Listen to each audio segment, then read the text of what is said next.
There is a lie you were trained to believe. A simple, beautiful lie about how the world works, and it is destroying you.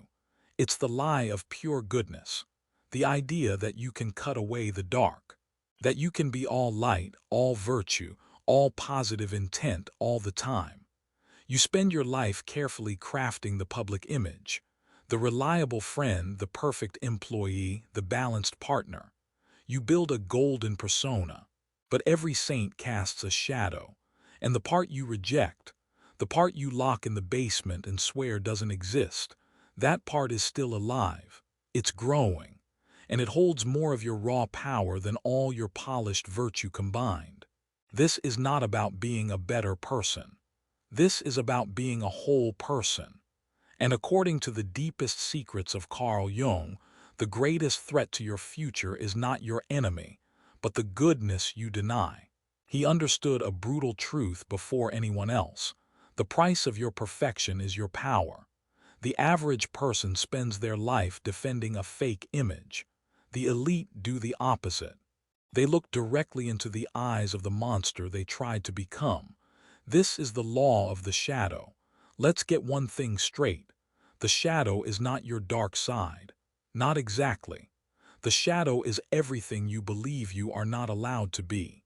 Every instinct, every impulse, every wild, potent energy that was edited out of your personal script. You told yourself, I am kind.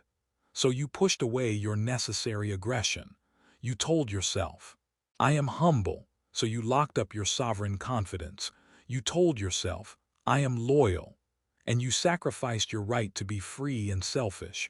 It sounds noble, it sounds ethical. But to Jung, it was the moment you became a hostage to your own biography. Because the energy doesn't disappear. It builds pressure. And when it finally breaches the surface, it doesn't come out as a rational choice. It comes out as a meltdown. Think of that friend who is aggressively nice, then has an unexplained, furious outburst at a waiter. That's the shadow seizing control. Think of the politician who champions family values, then gets caught in a scandal of reckless abandon. That's the repressed energy demanding release. Jung called this the projection. The moment your shadow becomes too hot to handle internally, you dump it onto the world. The thing you hate most in another person is often the unowned quality in yourself. You call him arrogant because you desperately fear claiming your own ambition. You call her manipulative because you refuse to employ your own strategic intelligence. You see them as greedy, not realizing the depth of your own denied hunger for success. This is how the weak self-destruct. They build a persona so clean, the shadow must emerge in the most destructive way possible, sabotaging the life they worked so hard to build. They think they are fighting a flaw, but they are fighting their own untapped potential. But why do we do this? Why do we bury the gold? Because the shadow is primarily formed by the first censors in your life, your parents and your culture.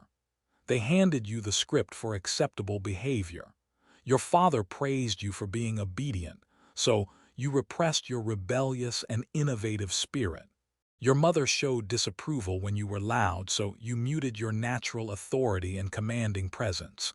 The rules were simple: be quiet, be agreeable, don't make waves.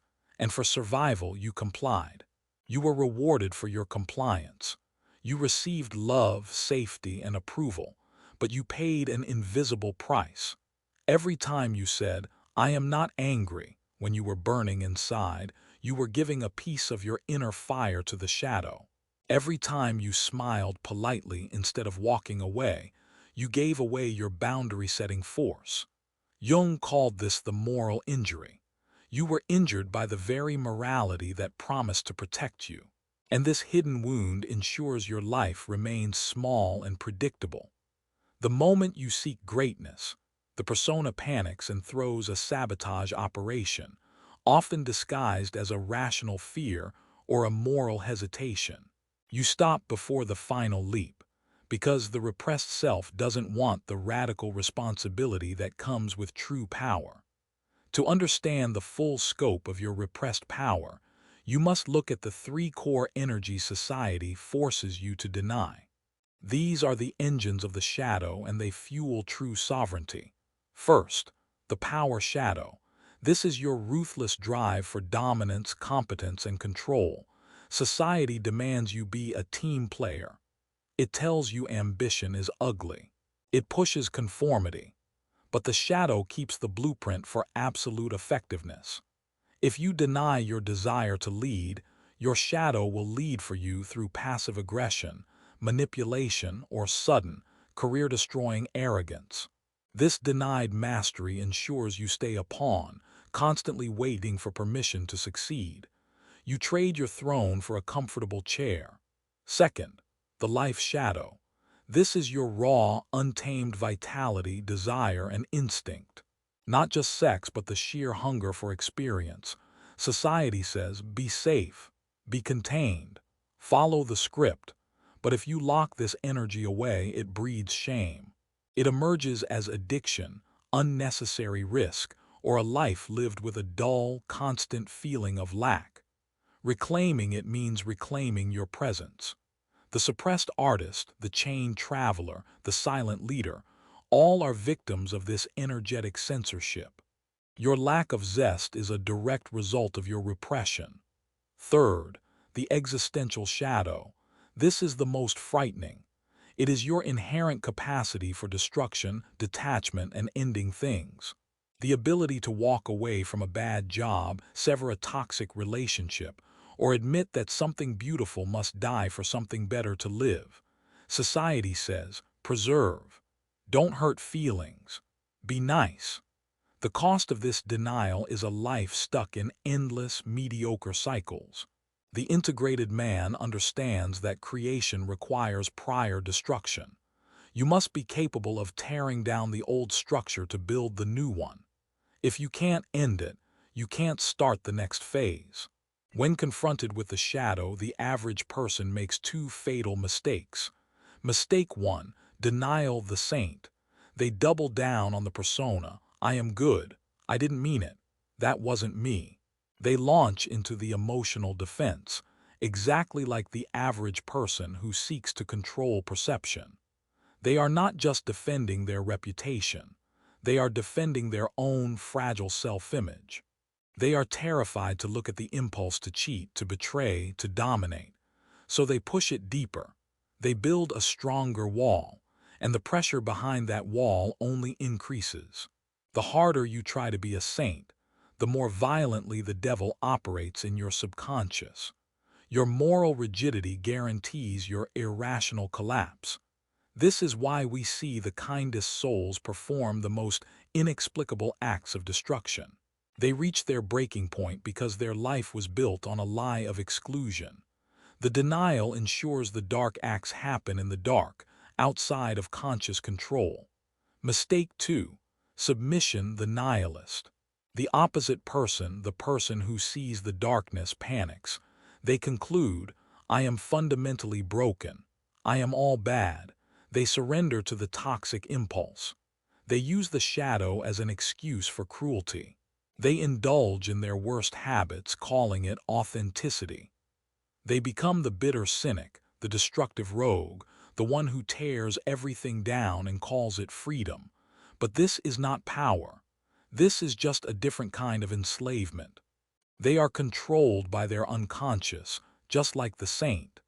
They have merely switched masters, from the judgmental light to the chaotic darkness. They are predictable in their destruction, making them easy targets for anyone with a strategic mind. The nihilist confuses chaos with power, but chaos is just the shadow running the show without any purpose. Jung knew both are paths to weakness. You don't want clarity, you want wholeness. The power isn't in denying the darkness or in obeying the darkness. The power is in integration. It's in taking the energy of the monster and putting it to work for the conscious man. This is the psychological equivalent of a nuclear reactor. The material is dangerous. The energy is limitless. The difference is whether you contain it or let it explode. The journey to integrate the shadow is not for the faint of heart. It is the core of Jungian self-mastery. It is the moment you become truly dangerous and truly untouchable. You have to stop looking for the flaw and start looking for the gold. Every shadow quality you despise holds a power attribute you desperately need. The aggressive impulse you denied is the drive you need to launch your business. The coldness you fear is the detachment you need to make difficult, strategic decisions. The selfishness you judge is the self-regard you need to set impenetrable boundaries. This is the process of conscious assimilation. It is the systematic reclaiming of the exiled self. The method is simple, but execution is brutal. 1. The stop and claim rule. The next time you feel that hot, irrational anger at another person, that sudden, outsized judgment, you stop. You don't react to them. You pause. You turn the gaze inward. You ask, where is this quality living in me? What is the power of this trait that I have refused to harness? When you feel hatred for a rival's ruthlessness, you are claiming the right to your own necessary ruthlessness. When you claim it, the hatred for them evaporates. You take the power back. The energy of the judgment stops flowing out and starts flowing in. 2. The deliberate flaw. You must consciously allow your persona to be chipped away. You must deliberately introduce minor, controlled flaws. If you are obsessed with being liked, you must risk a small, intentional, unpopular moment. Say the hard truth. Disagree publicly. Let someone be mildly disappointed in you. This is not self-sabotage. It is an inoculation. It releases the pressure valve in a controlled way, preventing the catastrophic, forced eruption of the repressed shadow. This is the act of becoming voluntarily imperfect. You proactively destroy the fragile idol of your persona 3. The active imagination. Jung demanded you speak to the shadow, not in real life but in the safe, contained space of your mind. You sit down and meet the demon you ran from. You look at your capacity for betrayal, for violence, for laziness, for greed. You don't judge it. You don't indulge it. You simply acknowledge its existence. You say, I see you. You are part of me. You are not the driver. This is the key. You steal the energy from the subconscious and you bring it into the conscious will. The man who has consciously integrated his darkness is not a darker man. He is a safer man. Because he knows exactly what he is capable of, and therefore he controls it. To fully weaponize this knowledge, you must master the mechanics of projection. Projection is the weak man's default. When someone throws an intense, outsized accusation at you, they are almost always telling you a secret about themselves. Think of the highly moralistic person who is obsessed with the corruption of others. That obsession is the shadow's signal, a desperate attempt to point the finger outward to avoid looking at their own temptation. The extreme religious zealot who is violently against a behavior is often fighting the most intense impulse toward that very behavior within themselves. They are projecting their own internal war onto the external world. This principle is your shield. When a critic attacks you, you no longer hear an assessment of you. You hear a confession about them. The intensity of their venom is the measure of their own self-hatred. This is how you stop defending yourself. You realize the attack was never about you. It was a desperate psychological act by the attacker to restore their own internal balance. By refusing to accept the projected flaw, you force them to take their darkness back. You simply let their poison fall to the floor because you already own the truth of your own capacity. Why does this matter for the viral, high-status life? Because the integrated man achieves a state of unshakable authenticity. The average person is a constant actor, terrified their true self will be discovered. They live in constant defense of the persona. When someone calls them a fake or a manipulator, they flinch because the accusation hits close to the repressed truth. They have to explain. They have to apologize. They are easy to manipulate. But the integrated man, he has already made peace with his capacity for darkness. Someone calls him ruthless.